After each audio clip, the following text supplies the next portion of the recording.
Hello, bonjour les éleveurs, comment vous allez? J'espère très bien. Et aussi vos porcs, comment ils vont? Ce que vous avez devant vous, vous avez des cochettes qui sont des jeunes truies, pas encore truies parce qu'on utilise des truies quand elles entrent déjà dans leur cycle de reproduction. Ici devant vous, vous avez des cochettes. Aujourd'hui, il m'est venu l'idée de vous poser cette question. Sur quels paramètres vous vous appuyez pour déjà choisir vos cochettes, vos futures reproductrices, et aussi sur quels paramètres vous vous appuyez pour les faire entrer en reproduction. Parce qu'il est évident que sur toutes les cochettes que vous avez, pas toutes iront en reproduction. Il y aura certaines qui n'auront pas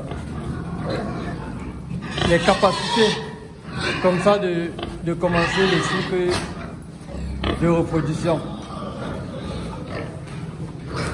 Pour la deuxième question, sur quels paramètres vous vous basez pour les faire entrer en reproduction? La plupart des personnes s'appuient sur le poids de l'animal. On va dire, oh, elle est déjà bien grande parce qu'on voit le poids, on a une cochette assez énorme devant nous et on se dit non, elle est déjà prête pour la reproduction. Je voudrais juste vous poser une question. Si vous avez votre petite soeur de 12 ans à la maison, qui pèse environ, je vais donner un chiffre à la volée, 80 kg, vous l'enverrez en mariage. Est-ce que si vous avez votre petite soeur de 12 ans à la maison qui pèse 80 kg, est-ce qu'elle est déjà prête pour faire des bébés? Sans doute non. Donc, ramenez la comparaison chez les porcs. On ne va pas toujours se baser sur le poids de la truie, de la cochette, je dirais, pour l'envoyer en reproduction. Bien sûr que le poids compte. Bien sûr que le poids compte pour démarrer le cycle de reproduction. Mais est-ce que le poids de l'animal est le premier critère sur lequel on va s'appuyer pour commencer la reproduction de la truie, de la cochette, je dirais non.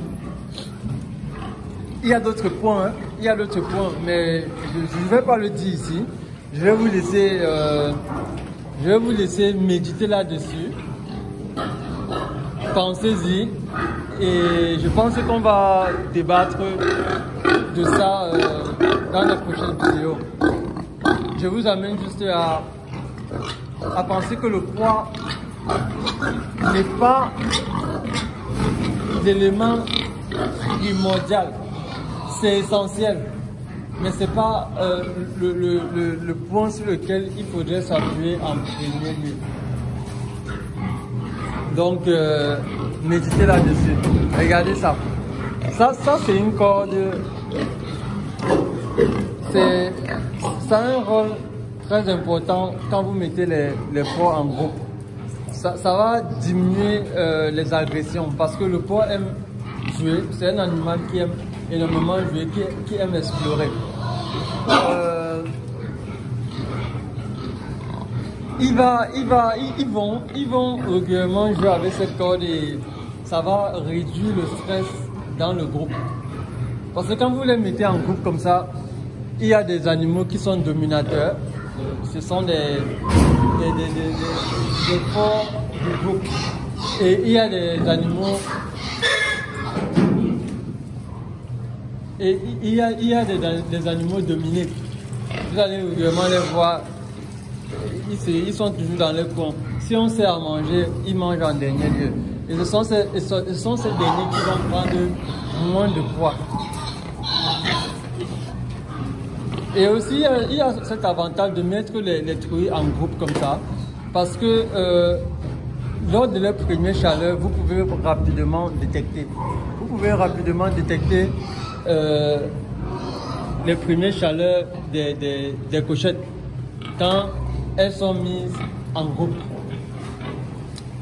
Revenons à la question, je répète encore.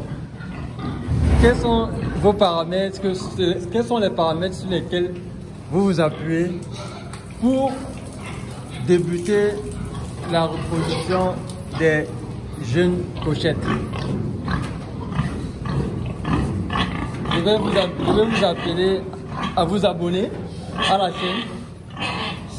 Surtout, n'oubliez pas la cloche de notification et aussi partagez la vidéo, laissez un commentaire parce que c'est important. Déjà, la vidéo, vous posez une question, donc répondez et on va parler du sujet dans les prochaines vidéos. Ciao les éleveurs, ciao la prochaine, elle vous dit ciao, allez, dis ciao, bye, bye. Ciao, ciao.